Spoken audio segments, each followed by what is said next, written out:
नमस्कार। आज हम एक नक्शे को समझने की कोशिश कर रहे हैं।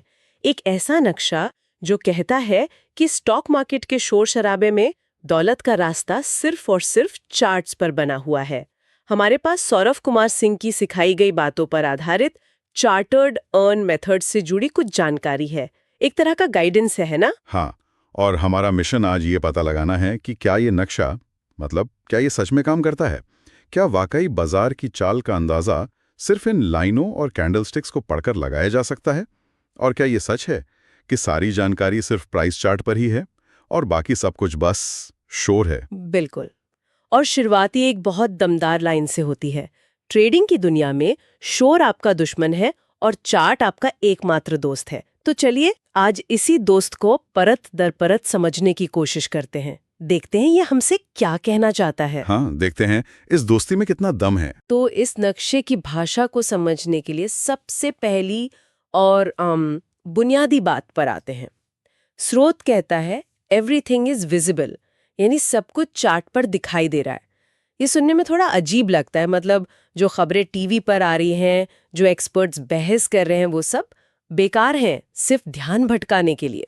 देखिए, यहाँ जो सोच बताई गई है वो बहुत सीधी और कह सकते हैं कि दो मजबूत पिलर्स पर खड़ी है। पहला पिलर है कीमत में सारी जानकारी शामिल होती है। इसका मतलब ये है कि किसी कंपनी की कोई बड़ी डील होने वाली हो या उसके नतीजे खराब आने वाले हों, या पूरी इकोनॉमी में कोई गड़बड़ हो। हाँ बिल्कुल, ये सब बातें असलियत में होने से बहुत पहले ही कीमत में चार्ट पर दिखना शुरू हो जाती हैं। मतलब कैसे? क्या चार्ट्स कोई भविष्य बताते हैं? नहीं, भविष्य नहीं, वो स्मार्ट लोगों की हरकतों को पकड़ते हैं, जिन्हें स्मार्ट मनी कहा जाता है ना। बड़े इंस्टीट्यूशनल इन्वेस्टर्स वो खबर पब्लिक में आने से पहले ही अपनी पोजीशन लेना शुरू कर देते हैं। उनकी खरीद बिक्री से चार्ट पर एक हलचल होती है जिसे एक अच्छा एनालिस्ट पकड़ सकता है। तो ये तो एक तरह से उल्टी बात हो गई। हम सोचते हैं कि खबर देखकर ट्रेड करें, लेकिन ये फिलॉसफी कहती है कि जब तक खबर आपकी टीवी पर आती है तब तक स्मार्ट खिलाड़ी अपना मुनाफा लेकर निकल चुके होते हैं। आपने बिल्कुल सही नब्ज पकड़ी है। खबर असल में एक आम ट्रेडर के लिए एक जाल है, मौका नहीं। वाह। और दूसरा पिलर वो इससे भी ज्यादा दिलचस्प है। इतिहास खुद को दोहराता है। ये इस आइडिया पे टिका है कि बाजार सिर्फ मैथ्स या इकोनॉमिक्स का खेल नहीं है, ये इंसानी मनोविज्ञान का खेल है। और दो भावनाएं, डर और लालच, ये हजारों सालों से नहीं बदले हैं। अच्छा, मतलब जो पैटर्न आज से 50 साल पहले किसी डर या लालच की वजह से बना था, वो आज भी बन सकता है, क्योंकि इंसान आज भी उसी तरह डरता है और लालच करता है। एकदम सही, बिल्कुल। इसीलिए अतीत की प्राइस एक्शन यानी चार्ट्स पर बने पुराने पैटर्न्स भविष्य के ट्रेंड्स का सबसे अच्छा अंदाजा दे सकते हैं। वो बताते हैं कि जब ऐसी ही स्थिति पहले हुई थी तो लोगों ने कैसा बर्ताव किया था, और बहुत हद तक वो आज भी वैसा ही बर्ताव करेंगे। और इसी सोच से एक और बात निकलती है जिसे स्टूडेंट माइंडसेट कहा गया है। हाँ, ये मैंने भी पढ़ा। कमाने से पहले सीखें। बिल्कुल। स्रोत में बाजार को एक बेहतरीन टीचर कहा गया है, लेकिन साथ में एक चेतावनी भी है कि अगर आप एक खराब स्टूडेंट हैं तो उसकी ट्यूशन फीस बहुत महंगी पड़ सकती है। और वो फीस आपका ट्रेडिंग कैपिटल होता है। सही। इसलिए जल्दबाजी में अमीर बनने की सोचने के बजाय पहले इस नक्शे की भाषा को सीखने, इसके नियमों को समझने और अनुशासन में रहने पर जोर दिया गया है। ठीक है, ये सब सुनने में तो बहुत अच्छा लगता है कि इतिहास खुद को दोहराता है, चार्ट ही दोस्त है, लेकिन जब कोई असल में स्क्रीन के सामने बैठता है तो क्या करें? ये फिलॉसफी असल जिंदगी में किन नियमों में बदलती है? यहीं पर प्रैक्टिकल बातें शुरू होती हैं। और पहला नियम ही बहुत सख्त और थोड़ा काउंटर इंट्यूटिव है। इसे 2 मिनट का नियम कहा गया है। हाँ, अगर 2 मिनट में कुछ साफ नहीं है तो वो कोई ट्रेड नहीं है। मैंने जब ये पढ़ा तो मुझे लगा ये कुछ ज्यादा ही है। मतलब कई बार तो सबसे अच्छे ट्रेड वही होते हैं जिन्हें समझने में थोड़ा वक्त लगता है। ये नियम हमें ज्यादा ही डरपोक तो नहीं बना देता? आपका सवाल बहुत वाजिब है, लेकिन इसके पीछे की साइकोलॉजी को समझना होगा। ट्रेडिंग में एक सबसे बड़ी गलती होती है फोर्सिंग अ ट्रेड। मतलब जबरदस्ती का ट्रेड। हाँ, जबरदस्ती हुई अवसर ढूंढना जब वहां कुछ हो ही नहीं। हम किसी स्टॉक को घंटों देखते रहते हैं और अपने दिमाग को यकीन दिलाते हैं कि हाँ, यहाँ कुछ तो बन रहा है। ये नियम उसी जाल से बचाता है। तो ये एक तरह का फिल्टर है जो कहता है कि मौका बिल्कुल साफ होना चाहिए, उसे ढूंढना ना पड़े, वो खुद आपको दिखना चाहिए। बिल्कुल। इसका सीधा मतलब है कि किसी स्टॉक के प्लार में नहीं पड़ना। अगर पैटर्न या सेटअप चीख चीख कर नहीं कह रहा कि मैं एक अफसर हूं, तो शायद वो नहीं है। जबरदस्ती का एनालिसिस जबरदस्ती के ट्रेड को जन्म देता है, और जबरदस्ती का ट्रेड लगभग हमेशा नुकसान ही देता है। ये नियम अनुशासन और धैर्य का पहला पाठ है। मैं समझ सकती हूँ। स्क्रीन के सामने बैठकर कुछ न करना बहुत मुश्किल होता होगा। अच्छा, अब एक हिस्सा है जिसे स्रोत में सच्चाई के स्तंभ कहा गया है। सपोर्ट, रेजिस्टेंस और वॉल्यूम। ये नाम तो मैंने हजारों बार सुने हैं, और सच कहूं तो ये हमेशा थोड़े बोरिंग लगते हैं। इस मेथड में ऐसा क्या खास है जो इन्हें इतना जरूरी बना देता है? आपका कहना सही है। ये शब्द बहुत ज्यादा इस्तेमाल होते हैं और शायद अपना असर खो चुके हैं, लेकिन यहाँ इन्हें एक नए नजरिए से देखने को कहा गया है। इन्हें बाजार का ग्रेविटी का नियम समझा जा सकता है। चलिए एक मजेदार एनालॉजी से समझते हैं।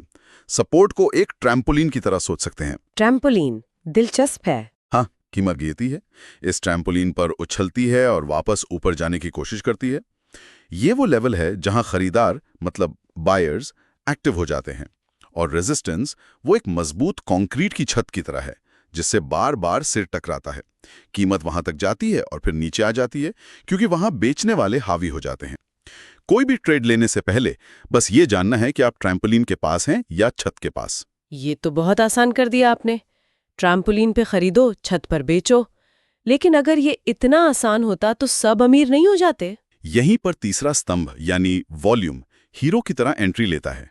स्रोत में एक बहुत खूबसूरत लाइन है। कीमत बताती है कि कहां, वेयर, लेकिन वॉल्यूम बताता है कि क्या ये असली है, वेदर इट्स रियल। अच्छा, वॉल्यूम को किसी भी मूव का दिल की धड़कन या इंजन की ताकत कहा गया है। इसका क्या मतलब हुआ? मतलब थोड़ा और समझाइए। सोचिए, कीमत छत की तरफ जा रही है, क्या वो उसे तोड़ने वाली है? वॉल्यूम बताएगा। अगर कीमत बढ़ रही है लेकिन वॉल्यूम कम है, तो इसका मतलब है कि कुछ ही लोग हैं जो छत को धक्का दे रहे हैं। शायद वो थक जाएंगे और कीमत वापस गिर जाएगी। ओके। लेकिन अगर कीमत के साथ साथ वॉल्यूम भी जबरदस्त तरीके से बढ़ रहा है, तो इसका मतलब है कि बहुत सारे लोग मिलकर उस छत को तोड़ने की कोशिश कर रहे हैं। अब उसके टूटने की संभावना बहुत ज्यादा है। बिना वॉल्यूम के प्राइस मूव एक खाली बंदूक की तरह है। आवाज तो करती है पर उसमें दम नहीं होता। वाह, तो सपोर्ट रेजिस्टेंस खेल का मैदान है और वॉल्यूम बताता है कि खिलाड़ी वाकई पूरी ताकत से खेल रहे हैं या सिर्फ टाइम पास कर रहे हैं। अब ये तीनों एक साथ समझ में आ रहे हैं। इसी से जुड़ा एक और कॉन्सेप्ट है, कंसोलिडेशन, यानी जब बाजार एकदम शांत और बोरिंग हो जाता है। इसे स्प्रिंग बोर्ड क्यों कहा गया है? कंसोलिडेशन होता कहाँ है? अक्सर उसी ट्रैम्पोलिन और छत के बीच। जब कीमत इन दो दीवारों के बीच फंस जाती है तो वो बोरिंग नहीं होती, वो असल में ऊर्जा जमा कर रही होती है। ठीक वैसे ही जैसे किसी स्प्रिंग को दबाने पर उसमें पोटेंशियल एनर्जी जमा होती है, और जब वो स्प्रिंग छूटता है तो एक बड़ा और तेज उछाल आता है। बिल्कुल। यहां नियम सीधा है। इंतजार जितना लंबा होगा, यानी कंसोलिडेशन का दौर जितना लंबा चलेगा, ब्रेकआउट उतना ही बड़ा और विस्फोटक होगा। एक धैर्यवान ट्रेडर इस शांति को बोरियत नहीं बल्कि एक बड़े तूफान से पहले की शांति की तरह देखता है। वो जानता है कि स्प्रिंग दब रहा है और वो बस उसके छूटने का इंतजार करता है। ठीक है, तो हमने नक्शे की भाषा समझ ली, ट्रैफिक नियम भी देख लिए। अब सवाल आता है कि इस रास्ते पर चलने के लिए कौन सी गाड़ी चुननी चाहिए, एक फास्ट रेसिंग कार या एक मजबूत लंबी दूरी की गाड़ी? यहाँ डे ट्रेडिंग और स्विंग ट्रेडिंग की तुलना की गई है और साफ तौर पर कहा गया है कि स्विंग ट्रेड्स दौलत बनाते हैं। हाँ, और ये मानसिकता का एक बहुत बड़ा बदलाव है। स्रोत के मुताबिक डे ट्रेडिंग यानी एक ही दिन में खरीद बिक्री करना एक बहुत तनाव भरा काम हो सकता है। ये एक हाई स्पीड वीडियो गेम की तरह है। आप छोटी छोटी लड़ाइयां जीत सकते हैं, हो सकता है इससे महीने के बिल भी भर जाएं, लेकिन इससे शायद ही कोई बड़ी दौलत बना पाए। असली दौलत बनाने का रास्ता है स्विंग ट्रेडिंग। स्विंग ट्रेडिंग मतलब कुछ दिनों से लेकर कुछ हफ्तों तक अपनी पोजीशन को होल्ड करना। लेकिन इसमें तो रातों को नींद नहीं आती होगी। अगर पोजीशन उल्टी पड़ गई तो? यहीं पर मानसिकता काम आती है। स्विंग ट्रेडिंग का जो मूल विचार है वो ये है कि जब आपको कोई सही ट्रेड मिल जाए, यानी एक मजबूत ट्रेंड वाला स्टॉक जो अपने सपोर्ट से उछला हो, तो उसे 2-4% के छोटे से मुनाफे के लिए बेच मत दो। कहा गया है let the trend do the heavy lifting for you, यानी ट्रेंड को आपके लिए भारी काम करने दें। अपने जीतने वाले ट्रेड्स को थोड़ा लंबा चलने का मौका दें।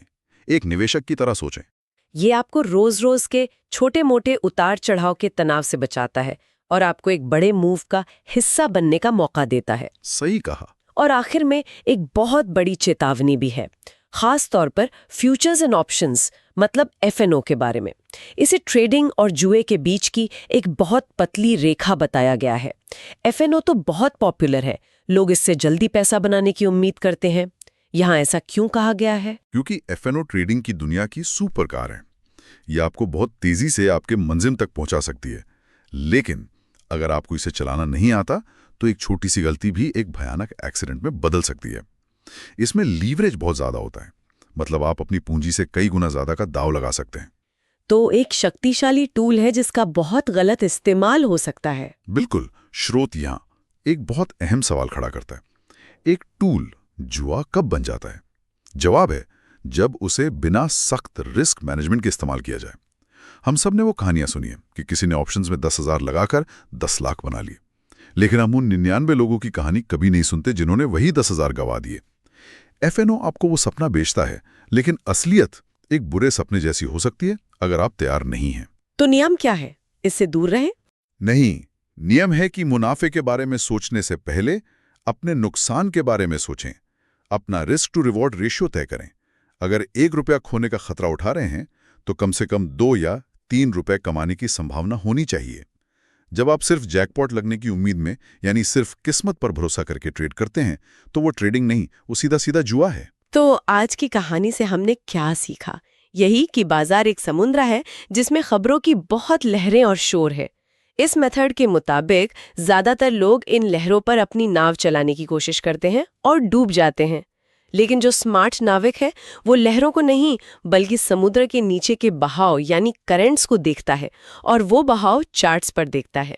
और उस बहाव को पकड़ने के लिए अनुशासन का लंगर और धैर्य की पतवार चाहिए, चाहे वो 2 मिनट का नियम हो या फिर ट्रैम्पोलिन और छत के बीच स्प्रिंग के दबने का इंतजार करना हो। और खासतौर पर अगर आप FNO जैसे तूफानी इलाके में अपनी नाव ले जा रहे हैं तो लाइफ जैकेट यानी रिस्क मैनेजमेंट पहनना सबसे जरूरी है। बिल्कुल। मानसिकता लंबी अवधि में धन बनाने की होनी चाहिए, जो धैर्यवान स्विंग ट्रेडिंग से आती है, न कि बिना सोचे समझे FNO में हाथ आजमाने से।